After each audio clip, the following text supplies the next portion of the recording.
At the exact moment I nodded in agreement to the divorce, Felix was busy soothing his lover on the phone. Hearing my words, he looked up and said, "It's my fault. From now on, if you need anything, just ask. I'll help however I can." People envied us. Felix and I had fallen in love at 18, and I had married into wealth, becoming the quintessential socialite wife. But no one remembered that I had abandoned everything for him, moving to the South alone. When he married me, he knelt for a day and a night to win his mother's approval. What he didn't know was that there would be no from now on for us.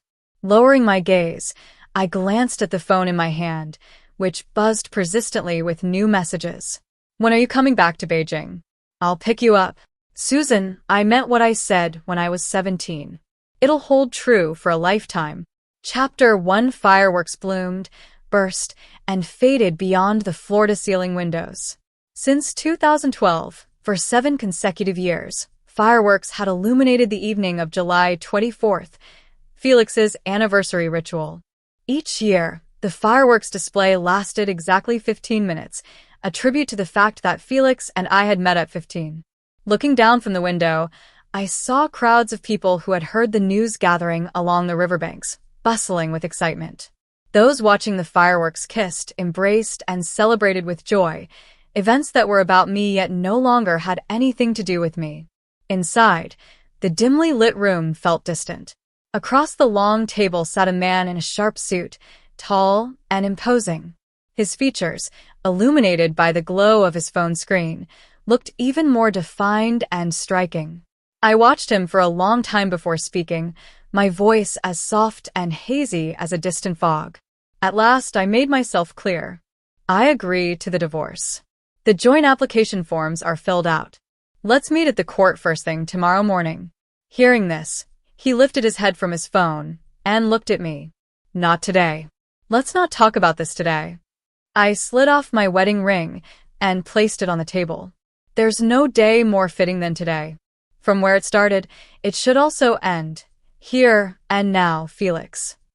He fell silent for a moment before standing and pushing back his chair.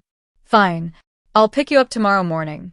The house was large, and before he even reached the door, I heard him answer a call, his low voice comforting the person on the other end.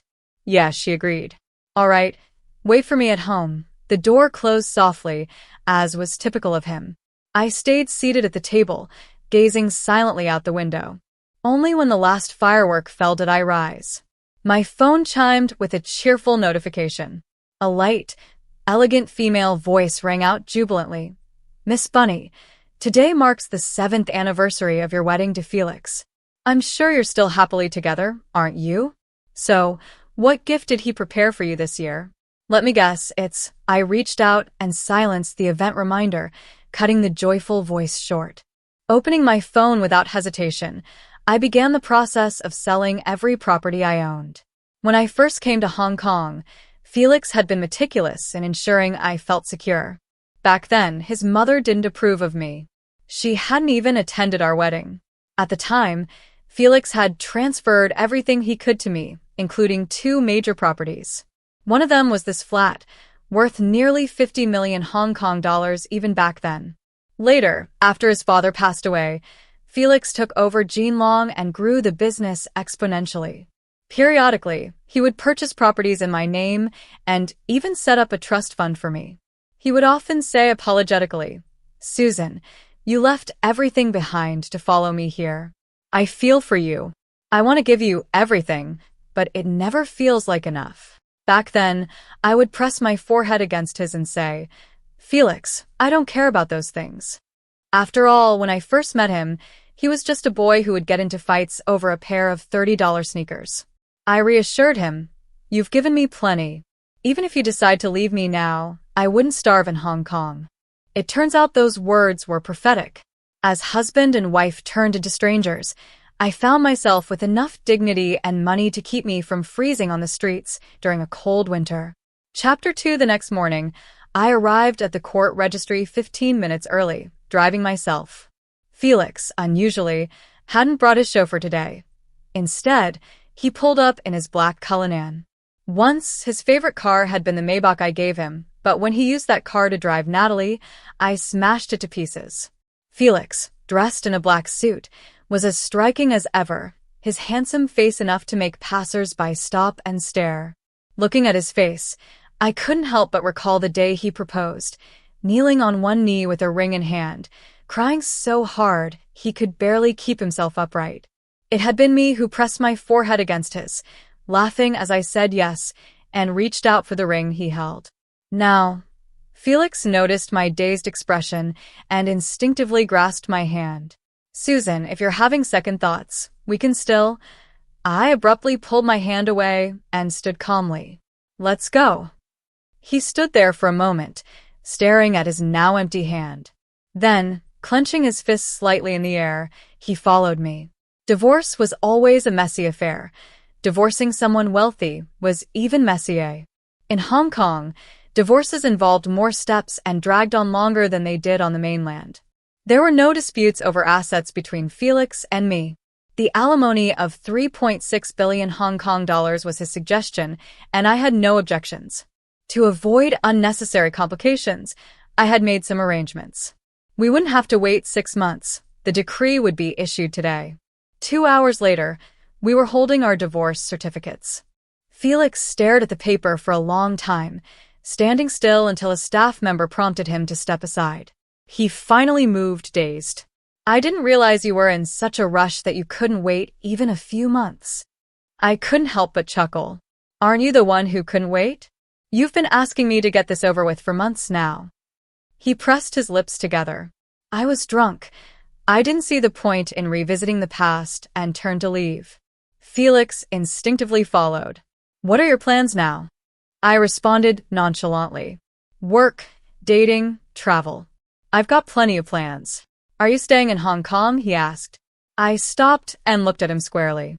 "Felix, sometimes I think if I only cared about your money, I could have held on to Mrs. Sue's title forever. Susan, I failed you. But whatever you need in the future, as long as I can, I'll take care of it for the rest of your life." I smiled faintly and didn't reply.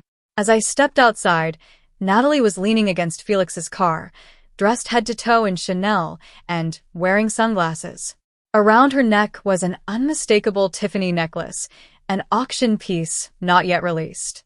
Few would flaunt such extravagance in broad daylight. The moment she saw us, she rushed forward and clung to Felix's arm. Felix frowned, his tone curt. "Who told you to come?" Natalie, emboldened by his expression, retorted, "I came to see my boyfriend." "What's wrong with that?" Her gaze was unwavering as it landed on me. She hadn't dared to look at me like that before. In this circle, mistresses were common, but Natalie was different from the typical type who flaunted their brief moments of favor. She had always been cautious and submissive, willing to grovel if necessary. Once, I believed she would have knelt to polish my shoes if I'd let her. Years ago, she had sent me a recording, just 2 lines of her conversation with Felix. "Mr. Sue, I don't need you to be responsible for me. Just a little bit of your love is enough. If that's too much to ask, it's fine. Loving you is my business. I have the right and the freedom, don't I?" Back then, she had been just a small-time paparazzo in Hong Kong, staking out high-profile events to snap scandalous photos of the elite. It was at Jinlong's 85th anniversary gala that she'd been caught sneaking in her camera, confiscated. Felix despised paparazzi. After his father's affair, they had hounded his mother relentlessly, chasing her car with cameras to capture her tears. That pursuit had caused his mother to lose the baby she was carrying. At that gala, Felix had looked at Natalie with disgust and ordered her and her magazine blacklisted immediately. But I had taken pity on her, a fresh graduate with a youthful, innocent face, struggling to make ends meet. I calmed Felix, urging him to let it go and not tarnish an otherwise good day. What I didn't know then was that this seemingly naive girl had long targeted Felix, spending exorbitantly to track his whereabouts. Even if I had known, I might have dismissed it with a smile. Back then, I had been so confident, so naive. I believed in the unshakable bond between Felix and me, that nothing, neither the collapse of the world nor the divide of life and death, could make him love anyone else. Besides, in a sea of glamorous actresses vying for mistress roles, Natalie was as plain as a glass of water. She had no leverage. But the Natalie standing before me was no longer that scruffy paparazzo. With Felix's backing, she had transformed into a television host. The public, unaware of the truth, praised her career, lauding her rise from a debt-ridden daughter repaying her father's loans to an independent, resilient modern woman. Chapter 3. Reversing out of the parking space, I glanced in the rearview mirror. Natalie was clinging to Felix, her expression a mix of pleading and persistence. Inside the car, the Cantonese radio station played a classic song of the day. Anita Mui's deep, soulful voice filled the air. What we never have, what is already past, always seems the most fitting. I pulled my gaze back to the road, my mind drifting to the year I first discovered their connection. I never used to check Felix's phone. That time was just an accident. Scrolling through, I saw messages Natalie had sent him, most of them unanswered, except for one. Felix had replied to her. She had written, "Wow, a glass of wine costing $8,000. I can't imagine what it tastes like, liquid gold." Felix's response was mocking, dismissive. Ignorant fool. When I put his phone back on the table, Felix only chuckled. "Don't you think it's funny?" Okay, he switched to Cantonese. "Don't get mad with me. I can't handle it. She's just trash. If it bothers you, I'll delete it." Back then, I had known that when a man finds a woman amusing, it's the beginning of the end. I forgave him easily, merely blaming him for being a magnet for trouble. Until one day, Natalie wistfully mentioned how she'd heard the view from Victoria Peak was unmatched, though she doubted she'd ever have the chance to see it. That night, Felix came home late, a rare occurrence. His crisp white shirt bore the faint trace of lipstick at the collar. I held that shirt in trembling hands, ears ringing, blood surging, until I finally collapsed to my knees, retching uncontrollably. Felix knelt beside me, swearing that nothing had happened between him and Natalie. I cried so hard I couldn't stop shaking, demanding over and over, "Why? Why would you do this?" When he was 15, bruised and battered, he had kicked away the thugs following me without hesitation. At 17, he couldn't even afford decent clothes but saved meal after meal to buy me a necklace for my birthday. At 18, I had hidden under the covers, whispering into the phone, "Are you crying? I just said I liked you. Did that make you cry?" His voice was choked. "How could I let you say it first? I haven't even given you flowers or confessed yet." I teased him. "You've given me plenty of flowers." He wouldn't budge. "The flowers for confession are different. They're not the same." I couldn't accept it. I refused to let us go so easily. Until the day the paparazzi caught Felix and Natalie leaving a hotel together. Strangely, I was the calmest person of all. There was no heartbreaking rage, no bitter questioning. It was only now, in hindsight, that I realized, at that moment, I wasn't Felix's lover anymore. I had become Mrs. Sue. My first thought was to protect Jinlong's stock price from taking a hit. I paid a hefty sum to suppress the news, ensuring that even now, no outlet dared to report the affair. For 2 whole years, Natalie was like a ghost that haunted us, an unrelenting thorn lodged between Felix and me. We fought, we tore each other apart until we were both exhausted. Sometimes, when I looked at his furious, contorted face, I'd suddenly remember that long-ago day when he had smiled at me and asked, "Susan, will you marry me?" Time had blurred the face of the man I loved, leaving behind only someone I found hateful. Chapter 4. Natalie climbed into the passenger seat, her eyes trailing Felix's gaze. He was staring after the taillights of Susan's car as it sped away. Feeling uneasy, Natalie tugged gently at his sleeve. "Fran, when do you plan to marry me?" Felix rested both hands on the steering wheel. At her question, he turned to look at her, a mocking smile tugging at his lips. "Marry you?" He reached out and tilted her chin, examining her as if she were an object. "You're the mistress. Don't you know that? We're worlds apart. If I married you today, people would laugh their heads off tomorrow." Natalie bristled. When Susan married you, wasn't she worlds apart from you too? Starting the car, Felix replied coolly, and what do you have to compare with her? Natalie refused to believe she fell short. She had established herself in Hong Kong, built a reputation, and cultivated a career. Compared to the Susan who had come south with nothing but her own determination, Natalie thought she was every bit as qualified now. Felix had knelt for Susan back then, shaking the entire city with his resolve. Why couldn't he fight for her? Natalie now. Felix, unaware of her thoughts, found the notion laughable that he would divorce Susan for Natalie's sake. He was a man. In his lifetime, women came and went in an endless stream. Even if Susan had occupied 12 years of his life, she was still just one woman. At that moment, Felix had no idea that one day he would spend everything he had trying to reclaim those 12 years. Chapter 5. Before leaving Hong Kong, I visited Felix's mother, the formidable, commanding woman she was. In the early days, she truly didn't like me, refusing even to meet me. Felix's decision to marry me had been an act of defiance, nearly severing his ties with his family. Over time, things improved. Occasionally, she'd invite Felix to bring me home for a meal. It wasn't until the 3rd year of our marriage that I learned how much effort Felix had put into mending my relationship with her behind the scenes.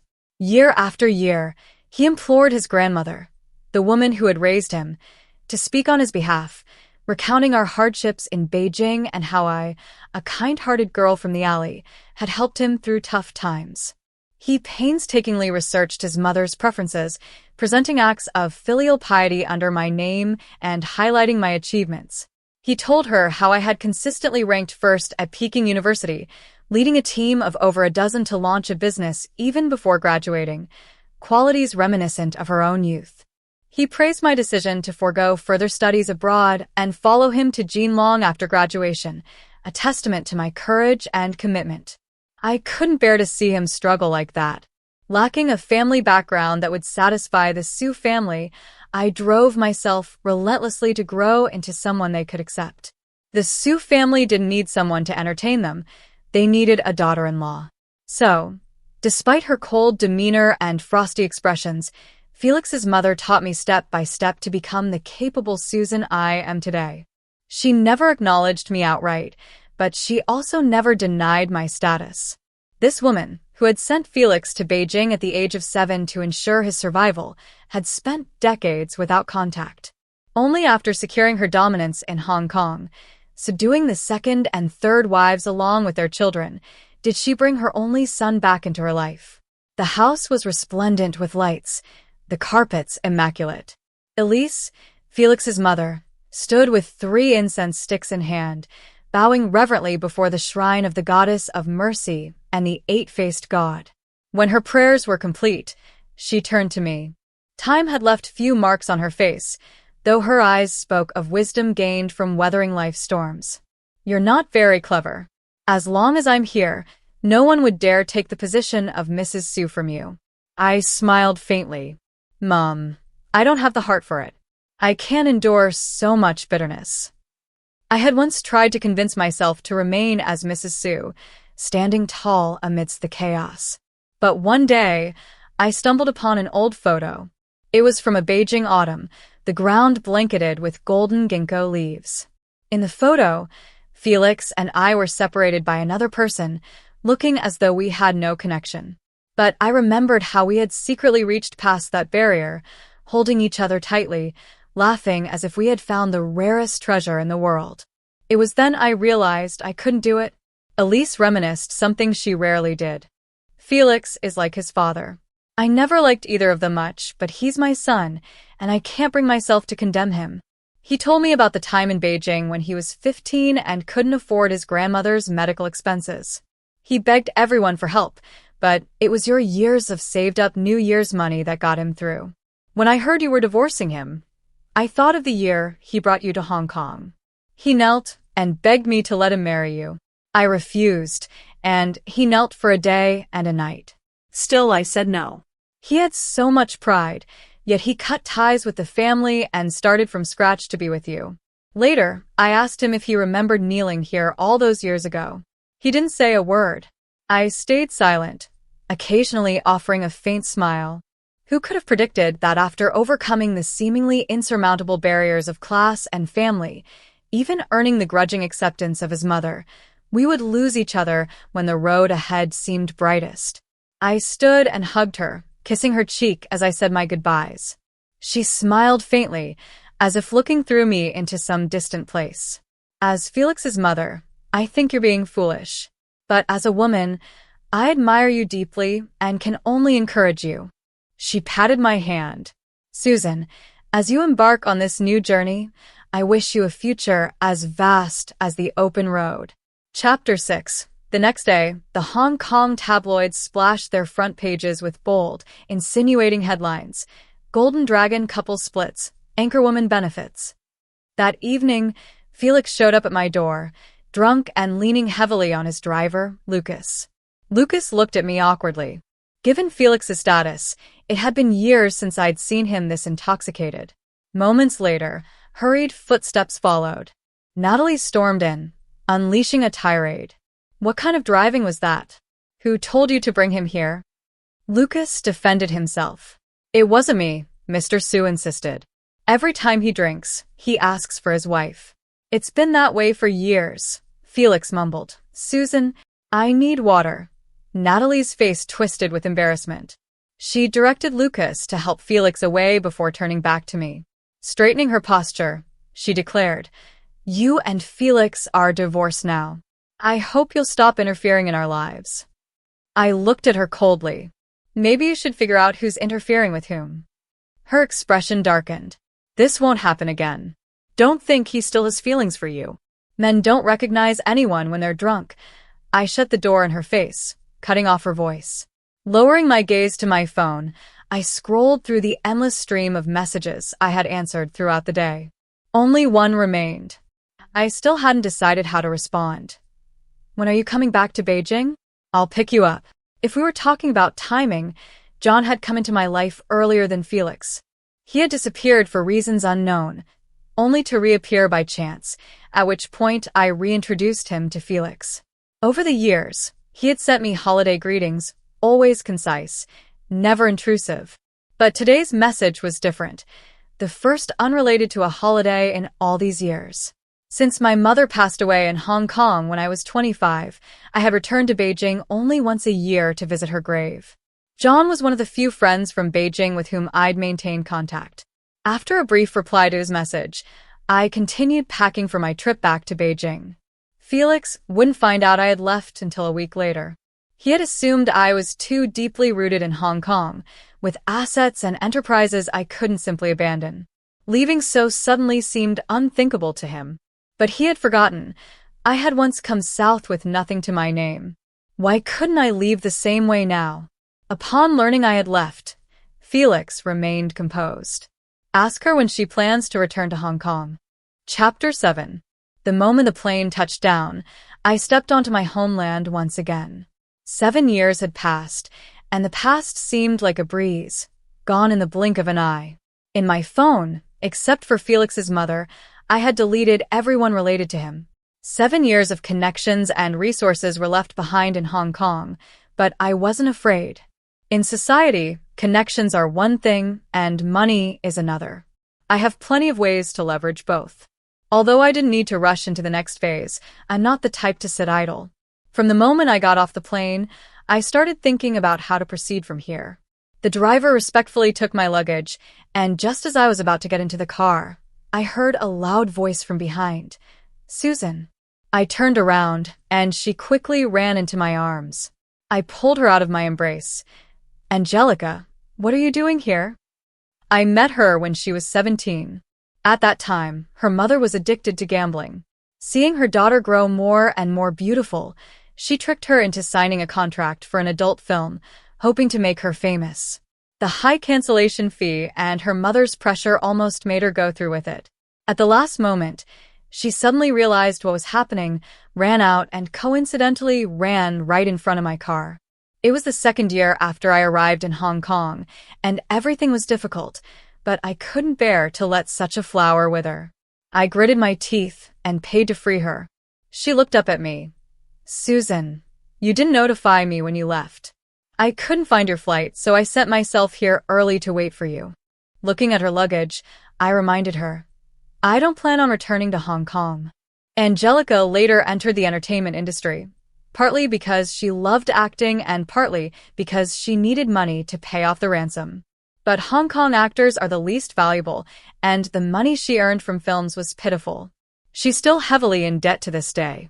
I know, she said. I told you, wherever you go, I'll go. If you're in Hong Kong, I'll stay in Hong Kong. If you go to Beijing, I'll be in Beijing. As for work, I'll just start from scratch. Anyway, I just want to be with you. In the future, I'll take care of you and look after you when you grow old. I couldn't help but laugh and cry at the same time, and then suddenly had an idea. I studied her face. Her features weren't pronounced, but were sweet and pure. If she had competed with the big beauties of the last century, like Guan Jilin and Li Jiasun, she would have had no chance. But now, the economic landscape has changed. People are talking about downgraded consumption, and in terms of beauty, high-impact looks are no longer the standard. Instead, appearances that make people feel warm and cheerful are becoming more sought after. When I was at Long Hung, I managed an entertainment company, so I wasn't inexperienced in this field. As the dusk arrived, the golden rays of the Beijing sky slanted across, painting everything in a beautiful glow. Angelica. I turned against the setting sun, my hair dyed orange by the light. How about I start a company and support you? Chapter 8. The car exited the highway and, after reaching the latter part of the West Second Ring Road, suddenly encountered traffic control, forcing us to take a detour. I covered my phone with my legs when someone stopped the car. A man dressed in a shirt and black jacket, his expression respectful, said, Miss Susan, Mr. John requests your presence. Angelica, looking curious, asked, Who's that? Which Mr. John? The destination was a very low-profile private club, and there I met John, whom I hadn't seen in years. The man in front of me faced the window, his broad shoulders supported by one arm on the windowsill, the muscles in his arms strong and firm. In his other hand, he held a cigarette, occasionally flickering with the wind. Hearing the noise, he turned to look at me. It had been 7 or 8 years since we last met, and compared to his previous arrogant and rebellious self, John now had a demeanor that suggested he had matured. He exuded an aura of steady authority, yet his gaze was unexpectedly strong and direct. Susan, he extinguished his cigarette, composed himself, and smiled. Long time no see. I took the liberty to arrange this welcome for you. Please don't blame me. John, inheriting his father's legacy, was the only one among the rich, playboy types who actually held real power. He joined the army at 18, later went on to self-study at the National Defense University, and after years of struggles, he had become even more stable than his father. I had known him for a long time. When we were young, he was uncontrollable, rebellious, and often got into trouble. He would sneak out of the compound, climbing trees and collecting bird eggs. Back then, I often wore a red cotton dress, standing under the tree, holding my dress wide, catching the fruits he threw down. I also had to stand guard for him, worrying, John, don't fall. The most mischievous thing he did was steal his grandfather's Browning pistol to go fishing, but he got caught and was beaten severely. Thinking of this, the awkward and tense atmosphere lightened a little. I shook his hand. You're a busy man. I didn't want to disturb you. I hadn't given him clear instructions in my previous message, but he was well-connected enough to figure it out, which wasn't surprising. John just smiled and didn't speak. During the meal, he was neither too eager nor too distant. He had an air of authority that seemed aloof, but he was observant and attentive to every detail. When he heard I was planning to start a media company, he specifically recommended 2 industry professionals to me. After the meal, Angelica couldn't stop praising him in the car. Susan, this guy seems interested in you. I think he's a great match. His looks are better than any celebrity, way better than Felix, that loser. You should consider him. I rubbed my temples. Stop talking nonsense. We've been old friends for years. Although I didn't bring it up, with John's background, I assumed he must be married by now. His mother was very formidable, and in Beijing's noble circles, only a few families would be worthy of her approval, but I didn't know which family he had married into. Angelica shook her finger, firmly sticking to her own view. The way he looks at you, like a tiger eyeing a rose. He's really charming but dangerous. She's always loved gossip. Back when we were in Hong Kong, she got into trouble at Warner because she spread rumors about the company's top star. I just took it as a joke and didn't think much of it. After that, I focused on my company. Fortunately, things were going very smoothly. From the establishment and registration to recruiting staff, I handled it all myself. The company was located in the most central part of Beijing, with the CEO's office on the 39th floor, overlooking the central business district. Angelica had once dreamed of becoming Warner's top star, but that didn't happen. However, my small company helped her fulfill that dream. During this time, I didn't meet with John often, mainly because I was busy with the company. He, on the other hand, was patient, inviting me to meals when he had the chance. From our interactions, I learned that he was still unmarried, which was quite rare. Once, I agreed to meet him, but I got caught up in work and forgot. By the time I remembered, 2 hours had passed. When I hurriedly left the office, I found him sitting alone in the company's reception room, unsure how long he had been waiting. Aside from that, we didn't meet often, but whenever I faced any difficulties, someone would always step in to help, and even though I didn't ask, I knew it was John's influence behind it. Chapter 9. During the divorce, Felix was quite casual, thinking it wasn't a big deal. Hong Kong was his domain, and as long as Susan stayed in Hong Kong, she could never escape his control. But that day, he realized that Susan had blocked and deleted him, not just him, but also his assistant, secretary, housekeeper, and nanny. He had many ways to get her to answer the phone, but after trying twice, she hung up without hesitation as soon as she heard his voice. This day, he walked into Elise's residence, a villa located in Kowloon Tong. He rarely visited when he had free time because, compared to his grandmother, he had little to say to his mother. This time, he had a purpose. He wanted his mother to get through to that phone and ask Susan when she would be returning. Elise, draped in a luxurious shawl, looked at her son across the long table. He sat leisurely on one side of the sofa, his legs crossed, casually playing with a lighter in his hand. It was a collector's item, pure gold, which couldn't be found on the market, and its auction price could reach 6 figures. Yet, he tossed it around carelessly as if it were just any ordinary object. His expression wasn't urgent at all, as if he was simply doing this on a whim, bothering her because he suddenly remembered. When the call was dialed, it rang once before being picked up and a cold voice responded. "Auntie Lian, good afternoon. How is your health recently?" Felix lowered his eyes. She couldn't even bring herself to say, "Mommy." Elise chatted with her for a few minutes, but couldn't get an answer about when she would return to Hong Kong. Anyone with a bit of sense could tell that Susan would likely never return in this lifetime. After the call ended, Felix didn't show any reaction. He looked like his father now.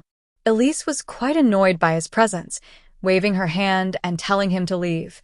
"Hurry up and get out of my house. I need to pray to Mazu, asking for forgiveness. My life is so unlucky, giving birth to you, a piece of char siu, roast pork. Others eat meat, and I eat vegetables to make up for my sins." As Felix stood up, he casually squeezed her shoulder as a sign of comfort. Recently, he had been busy with the Asia-Pacific Business Council and hadn't focused on Beijing. As he walked toward the door, he picked up a pair of scissors from the wall and turned to a photo in his hand. The photo showed a man and a woman, with John's hand resting on Susan's shoulder. Felix skillfully cut the photo, removing John's hand. Afterward, he crumpled the part of the photo with John into a ball, wrinkling it beyond recognition. Ever since he was young, he had hated the way John looked at Susan. Even now, he still despised it. Fortunately, Susan didn't love John, even though they had known each other for such a long time. Chapter 10. In just a few months, the company was up and running. I had just come down from the meeting room when my phone rang. "Is this Miss Susan? Hey, you might want to send someone over to check. The house in Jinghe got broken into early this morning." The house in Jinghe, was where Felix and I had lived together in Beijing. It originally had 2 rooms, but when we couldn't bear to part with it, we bought it after returning from Hong Kong and connected the 2 rooms into one. The car stopped by the roadside, and the giant ginkgo tree, still standing in its old spot, reminded me of old memories. From Jinghe to the 4th middle school, that road carried all of Felix's and my youthful memories.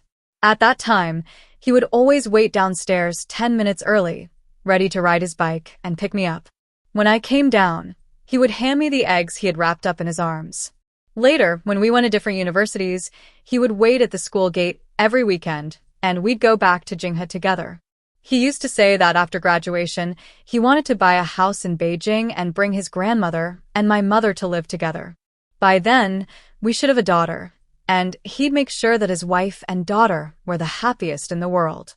The lock on the house had been forcibly broken, and when I pushed the door open, I unsurprisingly saw Felix sitting on the sofa. He was intently reading a book that was spread across his lap. I recognized the cover.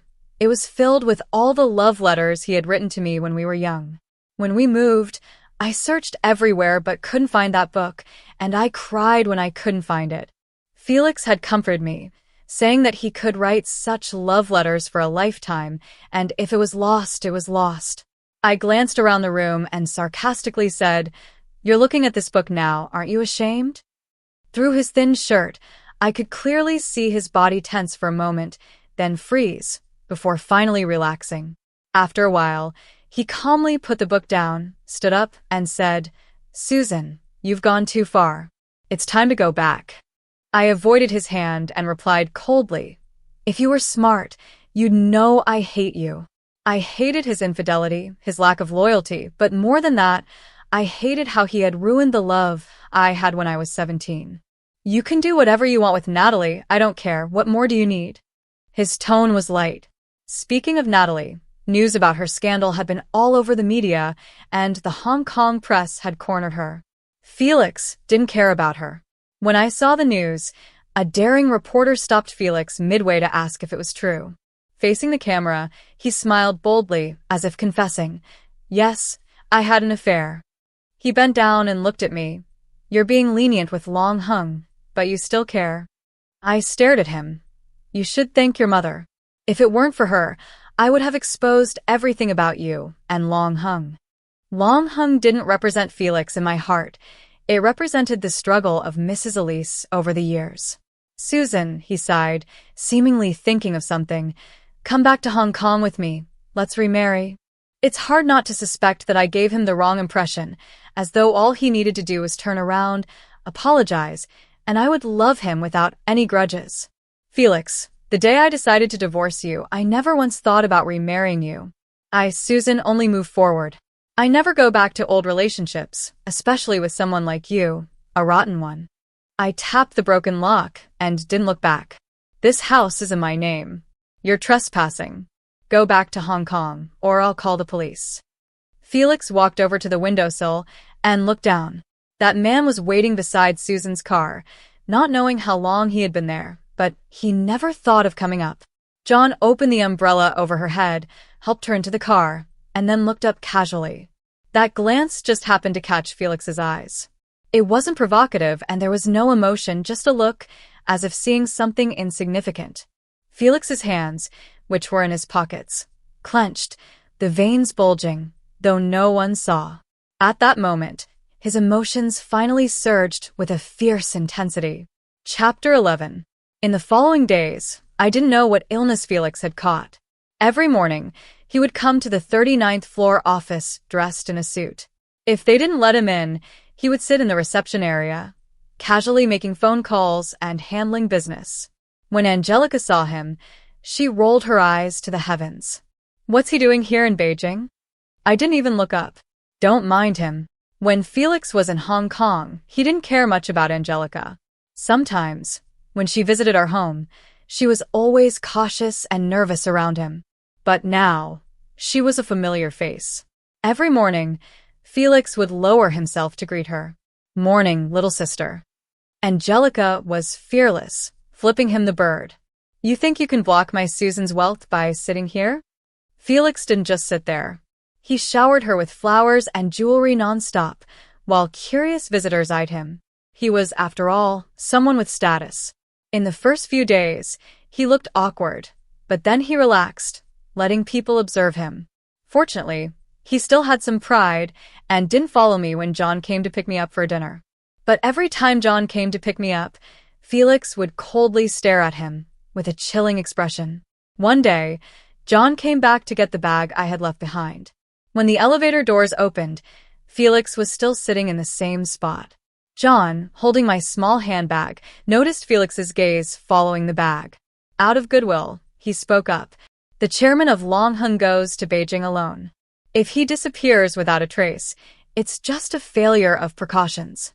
But Susan has a kind heart and can't bear to see that. However, he pointed at Felix with his finger. The term scum fits you perfectly. After saying that, he turned to leave. Felix sneered. You think you're anything? You're just a tool being used by her to keep me at bay, trying to push me away. John just smiled disdainfully, not bothering to argue with a broken man who had lost everything. Chapter 12. Felix didn't disappear quietly in Beijing, but a few days later, I heard that he had been hospitalized. His assistant, who had taken him to the hospital, said that he had seen a girl who looked like me standing downstairs in the apartment building. In the dim light at night, he didn't recognize her clearly, but without hesitation, he pushed her aside, and a flower pot fell from a height, hitting his ankle. His assistant cautiously asked me if I could go to the hospital to see Felix. I refused without hesitation, but after thinking for a moment, I dialed the extension. Find me an agent. Felix's Achilles tendon was broken by the flower pot, and he underwent surgery that night. The next day, when he woke up, the only person by his side was his assistant. He glanced at his tightly wrapped foot, and the doctor told him that even if it healed, he would likely limp for the rest of his life and would need to use crutches. He gazed at the door of the room countless times, but Susan never came to see him. A few days later, his assistant reported to him, Mr. Felix, the house in Jinghe has been sold. Felix's expression, which had been full of anticipation, was wiped clean, his face cracking like a dry surface, cold, his lips twitching involuntarily. Sold. Yes, half of it was sold, the one closer to the west. The west side was where Felix and his grandmother had lived, and the other half was where Susan and her mother had lived. Elise had sent a private plane to pick him up, unwilling to see her son making a scene in Beijing, not acting like a man. When Felix hobbled off the plane, he saw his mother, draped in a shawl, sighing. He approached her, then suddenly stopped and spoke. Mom, she listens to you the most. Can you say a few words for me? Elise's expression was indifferent. You were the one who insisted on getting married, and now you're the one who wants a divorce. Now, you're shamelessly asking for remarriage. I don't have that kind of shamelessness. When she saw him lower his head, a hint of maternal love flickered. She quickly made up a kind lie. She's still angry. You live your life well, and when she's not angry anymore, maybe she'll come back. Felix, as smart and shrewd as he was, could tell she was just giving him a half-hearted excuse. Yet he still sincerely responded, okay. Elise watched his limping figure, thinking to herself that perhaps a life of hardship was exactly what he deserved. Chapter 13. I didn't pay attention to Felix's movements. After taking care of the company matters, I decided to go on a trip. Since I was young, I had always dreamed of going to Tibet, but due to various circumstances, I hadn't been able to make it. Now that I had some free time, I decided to pursue the dream I had as a young person. In April of that year, my plane landed in Chengdu, and I planned to drive from Chengdu to Tibet. On the day I started, the landscape outside the car window was a continuous stretch of hills and fields, with the morning sun scattering across the vast plains. The first stop on the 318 Sichuan-Tibet highway was Kongding. It's about a 30-minute drive from Chengdu. We stayed here for a day, where we could see the Mujekyo Lake from the song Kongding Love Song. Standing by the 3,780-meter high mountain lake, the snow-capped mountains unfolded before my eyes. While passing through Lidong, known as the City in the Sky, and Latam Old Town, I met a few like-minded young people in a small tavern. After toasting to youth with a few drinks, we all continued on our respective journeys. Along the way, I always met kindred spirits. Sometimes it was a family of 3, sometimes it was lone travelers like me, and sometimes it was someone traveling to Tibet with their beloved. I didn't have a strict schedule, often stopping whenever I felt like it, and leaving whenever I wanted. Sometimes, when I encountered a wide grassland, I would stop the car and quietly stay for a long while. One day, when I drove to Lengdequo to see the sunrise over the Golden Mountain, I received a long-awaited call from John. As the sun rose and golden light bathed the Gonga Snow Mountains ridgeline, his voice came through just at that moment. "Susan, happy birthday." My gaze fixed on the mountaintop, and at that moment, the entire world seemed to stand still, with only the sound of my heartbeat filling the silence. Suddenly, the world seemed vast, and I, standing in it, felt infinitely small.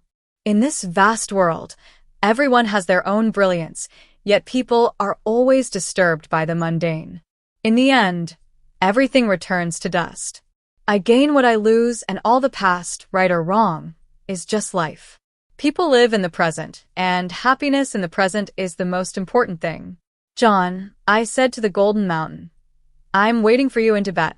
In the relationships between adults, feelings are clear in an instant. It's not like when we were young, hiding things from everyone. Throughout this journey, John had never appeared, but no matter where I went, I could feel his presence. Especially when a landslide occurred on the mountain road in Kongding, though I didn't see him, he personally supervised the evacuation. John arrived in Tibet earlier than I expected. My high-altitude sickness slowed me down, forcing me to stop frequently. I parked the car downstairs at a hotel, and John opened the car door. He wore sunglasses, hiding his expression, but his lips curled into a slight smile. "Good girl."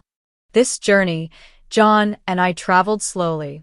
We visited places like the Potala Palace, Jokhang Temple, and Barker Street, where I saw devout followers and the highest form of faith. Prayer flags fluttered in the wind, and in the intertwining of reincarnation and faith, Songyang Gyatso once said, "Walk around the mountains, walk by the waters, walk around the pagodas, not for the next life, but to meet you along the way." In adult relationships, things are obvious and clear, and only through collision do they become reality. John had gathered all his strength over the years in the military, and his body, honed by that experience, was irresistibly attractive. Too bad, at the 3,650-meter high altitude, he had to be cautious with his strength. He bit my collarbone, pausing his movements, breathing heavily, his forearm veins bulging. He buried his head in my shoulder, calling my name over and over, "Susan," his voice scattering across the snowy plateau. Tears streamed down my skin, hot enough to burn me. I raised my hand to hold his waist, gently patting him, and tilted my head towards him. Outside the window, the towering snow-capped mountains stood silent. A solo journey, a 10,000-kilometer pilgrimage. Life has no end. I remain who I am. On the way back to Beijing, John drove. I sat in the passenger seat, drowsy, and he held my hand the whole way. I never doubted the sincerity of my feelings at 17, even though time had made them unrecognizable. Years have passed, people and things have changed, but the love of 17 remains innocent. I boldly witnessed my own heart, facing all possible futures with courage and composure. Just as I was about to nod, John's mother came to see me. This formidable lady I had only seen from afar when she forcefully took John away when he was 14. She had an arrogant background, and naturally, that included looking down on me. "Miss Susan, it's important to have self-awareness. John rarely has time off, and I've arranged a marriage meeting for him with Miss Zhao from the Zhao family. He's gone, and I think you should know about it." At that time, Felix had already used all his resources to give me everything he could. Smart people know when to stop talking and don't need to say another word. She didn't like me, which meant that John's family would never accept me. I nodded. "I understand." That night, when John came to see me, he got straight to the point. You don't need to believe what my mom said.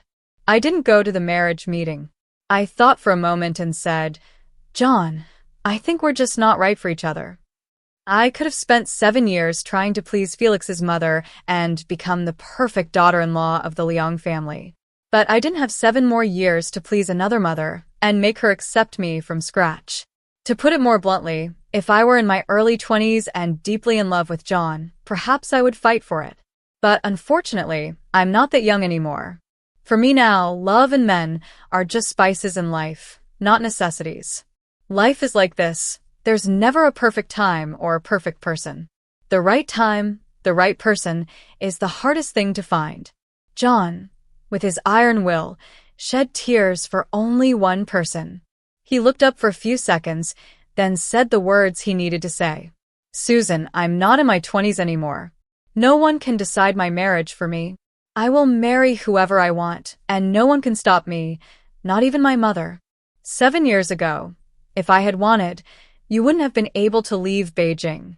But I respect you, and now I respect you. I respect whatever choice you make. I used to think that wealthy families didn't produce people capable of deep love. I had seen too many rich heirs indulging in money, power, and beauty, thinking themselves above everyone else. Looking at John, I still insisted. We're not right for each other. Prejudices are insurmountable mountains, and I don't want to cross them, nor do I want to please anyone anymore. John lowered his gaze. You don't need to hurt yourself, and you don't need to please anyone. My mom will come around and beg you one day. I brushed the wind-blown hair from my face, sighed, and said firmly, Don't come looking for me again. John calmly accepted everything. I'll wait for you. Wait until you're ready. Wait until you find your courage again. He seemed used to waiting, used to loving only one person, as a whale swims to the sea or a bird returns to the forest, as fate has dictated. And you, Susan, you keep moving forward, chasing the wind and the moon without stopping.